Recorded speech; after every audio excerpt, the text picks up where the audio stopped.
domestic tranquility. And with that, let's bring in Republican Senator Markwayne Mullin. Senator Mullin, as we piece all of this together, we just heard the Biden administration tell us, oh, we vet everyone, it's safe, it's secure. But I want to listen to perhaps a moment of candor from Mayorkas before Congress, where he admits we do not do in-person questioning. You are correct that we are not conducting in-person full refugee interviews of 100% of the individuals. What percentage are you conducting? I don't have that information. What number have been interviewed? What we are doing. Wait. What number of the more than 60,000 brought to the country? What number have received an in-person interview before they came to the country? Because you said 100% are screened. So what percentage have been given an actual interview by a trained official before they come to the country? When you're speaking of a full refugee-like interview, I don't have that data.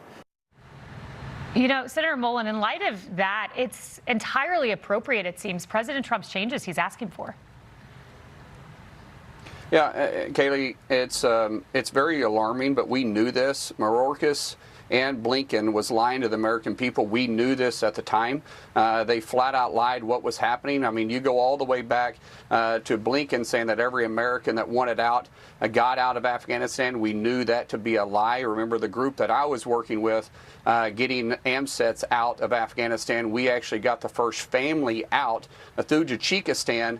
And then you had Blinken come out and take credit for it, which was an absolute lie. You had Mayorkas who came to Congress at first and said that everybody was being vetted. We knew that was a lie. We knew they weren't telling us the truth, but that was the common theme for the Biden administration. We knew they were going to put America at risk here on our own soil. But this particular individual that we're talking about that performed these horrific acts to our National Guardsmen and women, this is a different situation. This isn't just a refugee that came in. This guy was part of a paramilitary program that worked with the United States. He was operational for 10 years. He came over a month after our withdrawal because they kept him and his guys back for a month to help secure some of the assets that the United States had left behind in Afghanistan. When he came over on a SIV, which is SIV is a special immigration visa, but specifically it had a special number below it because he was trained and worked with the CIA. There's actually, Kayleigh, a good possibility, Kayleigh, that there was a good possibility that he came in and was here and trained on the U.S. soil. Now, we don't know that for a fact, but there's a good possibility. However, there was some type of mental breakdown. What happened, we don't know. Was there warning signs? Was there something we could have done better to take a look at this? I think this is something that we've got to look at all these programs. So President Trump is absolutely correct. We've got to look at everything that the Biden administration has done when they were lying to the American people, all the cover-ups, even from the auto pen to what's happening now with the refugee program we had coming into the United States, and say, what is the safest path forward for the American people? Because it's a mess. I mean, it's pretty amazing to think how much cleanup work this administration has had to do from the previous administration, yet still be able to move the country forward. And it's a wonder this stuff hasn't happened already in the past. Yeah, that's exactly right. And we know this isn't an isolated incident. There have been other plots that have been thwarted from Afghan nationals who entered the country. And that's why Marco Rubio is saying immediate pause to the special immigrant visa program. And I watched a breathless panic attack take place on CNN. President Trump can't do that. He doesn't have the authority. I mean, I'm looking at 8 U.S.C. 1182. I cited this a million times in the Biden administration. Whenever the president finds that the entry of any aliens or class of aliens would be detrimental to the United States interests, he may, by proclamation, for such a period as deemed necessary, suspend the entry of all aliens. I believe he has the power to do this executively. You're in the legislature. Do you agree? Absolutely, Kayla, without a question, especially when we start talking about the safety of the American people. I don't think everybody that came over with a SIV visa is going to be at risk or be at risk of being radicalized. But we know there's been several issues with this. For instance, we know some Afghans because they got out so fast, they had to leave family members back. We know the Taliban has been using them as leverage points. That's a very scary situation. We know some Afghans that came over on a SIV program has been traveling back to Afghanistan and back to the United States. Well, you're not going over to Afghanistan if your life is threatened and be able to come back out without partly being leveraged. There's no way the Taliban is going to let you move freely in that situation. But we know this has been happening, and so, by the way, so has our IC, the intelligence community, has known this has happened too, and they have been working on it. It's not like they've been blind to it. It's just that it's so overwhelming because such of a huge mess that the Biden administration left. They're doing all they can to try cleaning this situation up.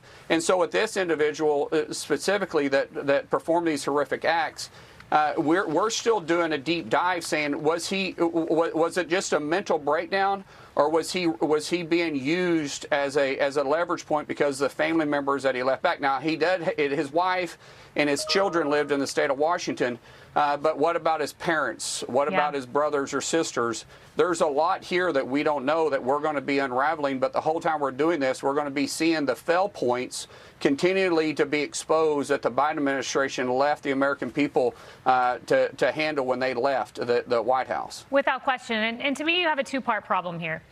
You've got the immigration issue, but you also have another issue. And I want to play what one of your colleagues said in the days before this attack. This is Senator Alyssa Slotkin. Listen to what she just pontificated about our National Guard heroes. Ugh. It makes me incredibly nervous that we're about to see people in law enforcement, people in uniform military get nervous, get stressed, shoot at American civilians. It is a very, very stressful situation for these law enforcement and for the communities on the ground. So it was basically a warning to say, like, if you're asked to do something, particularly against American citizens, you have the ability to go to your JAG officer and push back. Speculating about the National Guard shooting citizens, which has not happened, can have a radicalizing effect. She should know better. She's former CIA, and what she's doing is auditioning to run for president in 2028.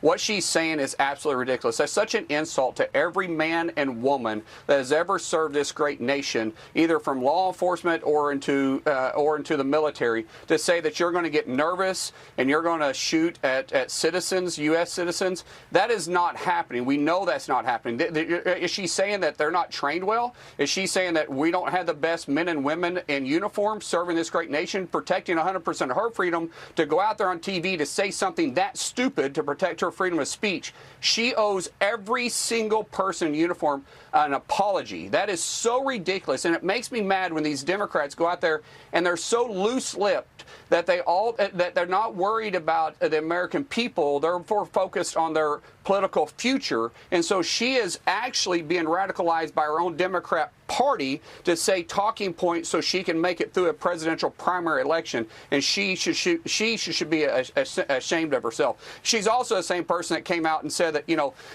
don't follow illegal orders, to doubt what your commanding officer is saying, to second guess yourself, and then she goes out there and says that, by the way, I got your back. That's bullcrap. She would run from them as fast as she could if it was going to hurt her political career, and she knows it. Yeah, and she's supposed to be the so-called moderate, the one creating the war plan to defeat Trump. Right? That is not moderate in the slightest. Nothing moderate about her. No doubt. No. Senator Mark Wayne Mullin, thank you very much.